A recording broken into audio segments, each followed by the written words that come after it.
presentation, which is Truth versus Falsehood, the case for the Bible.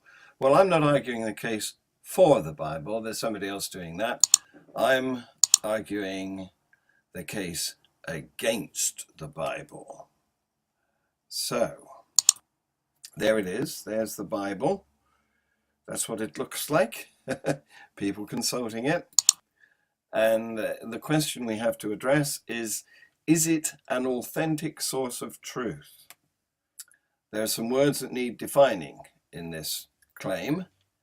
One of them is authentic, and the other one is truth. Okay.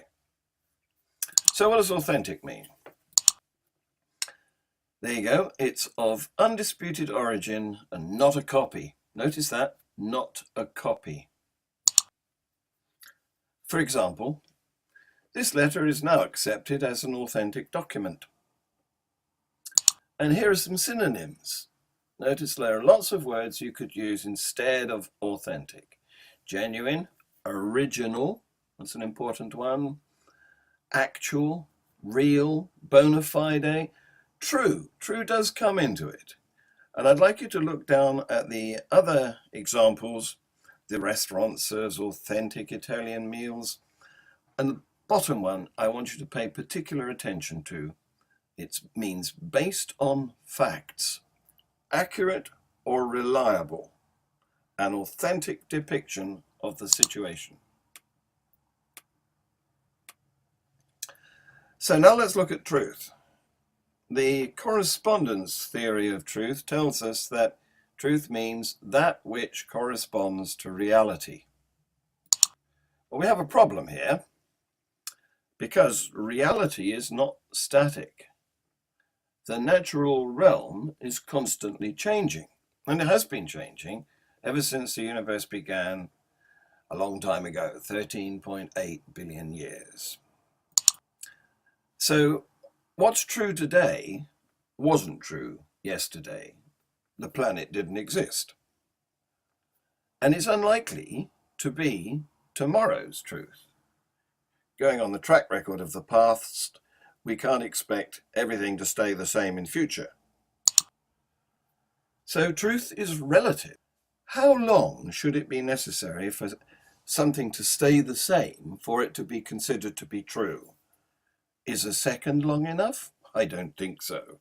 What about an hour? A day? A week? A year? A century? There is no time that might do the job. So our conclusion must be there is no absolute truth. And scientists recognize that. We can't meet the standard of absolute truth. Everything is relative. Now you remember I wanted to draw your attention to that sentence, based on facts, accurate or reliable, an authentic depiction of the situation. That's what we've got to compare the Bible against, not absolute truth, which doesn't exist as far as we can tell. So how does it stand up? Is the Bible accurate or reliable? It's a book, isn't it? And you know the saying, there it is in black and white, so it must be true. Do you believe that? I doubt it. You can write anything in black and white. So, we've got to accept that books are not simply true because they are books. Here's some books. None of them are true. Some of them are based on true locations. You know, there is actually a railway station in London where Harry Potter's train is alleged to have left. The Da Vinci Code features churches in Rome and other places, but that doesn't make everything they say true. Being based on true locations doesn't make the events that they tell accurate or reliable. What books are is simply records of thoughts. They're wonderful. Can you imagine what it must have been like, the first books that came out, and people were able to get inside somebody else's head? They were able to read the author's thoughts. That must have been as stunning as, a mobile phone is today. Here's some special books. These books are called scriptures. That just means writings. Back in the day, being a scribe was a job and it paid well. And so what you produced was your scripture, and that word has been kept, but only for holy texts. We don't talk about the daily paper being a scripture. What the idea behind this is to make them seem special and credible. And we use the same idea when we capitalize the pronouns that are used for God. But you should be suspicious of that. Imagine if I was to write about Charles Darwin and always use a capital H for he or him. Wouldn't you wonder why? Wouldn't you think I was trying to big him up somehow? So books are not evidence, they are records. And since we've invented books, we've come up with other types of recording. There's tape recording. Well, it's digital now, so it's all on little chips.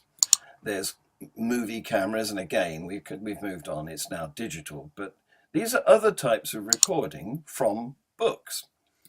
And the thing about these other types of recording is they can be falsified. So we don't accept video or audio recordings in court because there's Photoshop. They can be fiddled. And the only things that we do accept in court are sources of information that can be verified. So, for example, the cameras that watch you on the street, the closed circuit TV, the recordings they make are locked in the back of them. And if they are needed to be used as evidence in court, somebody has to get the key, which is itself kept locked up, and then they have to remove the chip with the recording on it. And if they need to hand it over to anybody on the journey to the court, the new person has to sign to accept it, so that we have a chain of responsibility, so that there's no chance of any interference having happened to that recording. Now, that gives us verification. And there are some books that we can verify. Here's a telephone book. You can verify that. All you've got to do is make a few calls and see whether the person who picks up has got his name written in the book. That would enable you to demonstrate that this is a reliable source of information. Here's another book. This is a chemistry book, and you can verify that simply by following the instructions to do the experiments that it's detailing for you to read about, and checking whether you get the same results that the book reports. That's a verifiable book. This is a book, the Holy Bible, that is not verifiable. We can't telephone anybody. There are no living witnesses that we can grill. I know Christians like to talk about witnesses, but a witness is somebody you can put in a witness stand and question them. There aren't any. They're all dead. So that is a no verification book. So I claim that the Bible lacks authenticity. In fact, the Gospels weren't written at the time of the events they claim to report. There's dispute over this. Some people say that they weren't written until 70 or 100 years after Jesus is alleged to have died. I'll be generous. I'll say they weren't written until at least 30 years after the claimed events. But think of it.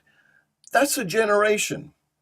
Imagine going into court and swearing that you could say what had happened 30 years before, or worse than that, you weren't actually there.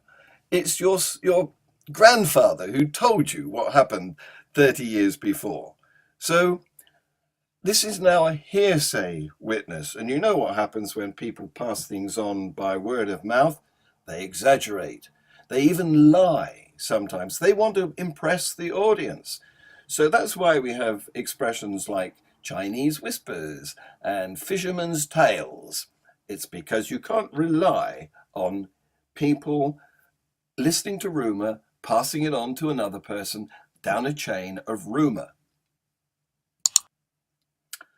Furthermore, the authors that did write down the stories in the gospel had a vested interest. Not only were they writing 30 years after the events, but they could make money from these stories. So they wanted them to be good, ripping yarns, didn't they? In those days, street preaching was a job, much like pavement artistry and busking is today. You could actually take money off a crowd by telling them a good story. And therefore, when you wrote it down so that everybody told the same story, you made sure it was good, interesting, amazing, miraculous. There were some independent, unbiased, well, relatively unbiased people writing stuff down at that time of in the history of the world. The Roman historians, there was Tacitus and what's the other one called? Name not coming to mind at the moment, but these guys weren't even born when Jesus was alive, according to what we know, or what is claimed. We have accurate dates for these Roman historians, and unless you believe that babies could write, then they're not in the frame. Furthermore, the stories, the books of the Bibles were not edited and compiled into one large document until the 3rd century AD, and that was Emperor Constantine who commanded this to be done because he wanted to use Christianity as the state religion. Religions are a cheap way of keeping people under your control. Shamefully, the British government used it when colonizing because Bibles are cheaper than bullets. And if you can subdue people with a Bible, that's a good thing. Furthermore, the Bible has been copied and translated many times. And you remember the statement that I asked you to remember? One of the higher marks of authenticity was that it should not be a copy. Now, not only does the Bible lack authenticity, but it lacks consistency. Genesis 1 disagrees with Genesis 2. And it only gets worse from then on. Many other books show much greater consistency, thanks to an editor. Agatha Christie wrote terrific novels. She made mistakes. The editor corrected them. Nobody's done that to the Bible. All the mistakes and errors and disagreements and inconsistencies are still in there. People claim that the reliability of the Bible is confirmed by matching with known events or dated artifacts. So they look at the independent historians' records and they say, look, we know that crucifixion happened in those days, so that confirms the Bible. Well, no, it doesn't. It confirms that crucifixion happened. That's it. It doesn't have any connection to the Bible at all. And dated artifacts, okay, you can date things. This age range is dated by carbon, radioactive carbon. And you can prove that people at that time built houses, laid streets, did woodwork to make doors and roofs and so on. That's possible. But it doesn't tell you anything more than there was civilization of a sort. then. It doesn't tell you anything about events that happened. It doesn't tell you about walking on water or rising from the dead. There is no connection. It's a non sequitur fallacy. So artifacts are artifacts and events are events, and they do not connect. Known events, well, we know them by various means of dating, but we can't put them down to 22nd of October. We know of a range of dates when they might have been constructed, for example. Now, proper historical accounts are verified from several different independent written sources. For example, the goings on in the Tudor court can be more or less confirmed because they've found shopping lists and recipes and diaries that people of the time wrote. We don't have that for the Bible. We only have the Bible itself. There are no different independent, that's an important word, independent sources of writing that can verify any of the claims of the Bible. And miracles. Let's take a look at miracles. They are only reported in the Bible.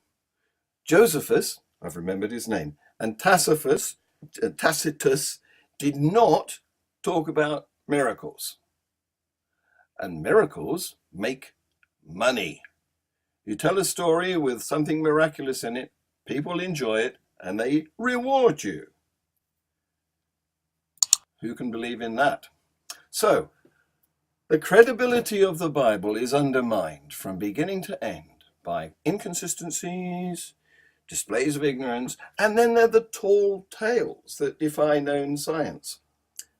We have a swimming pool. I've tried walking on it. We just sink.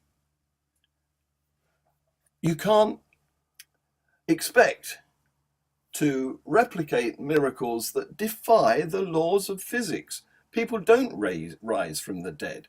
People are not born to virgins. Medical science will tell you that doesn't happen. So, is the Bible a reliable source? No. Thank you.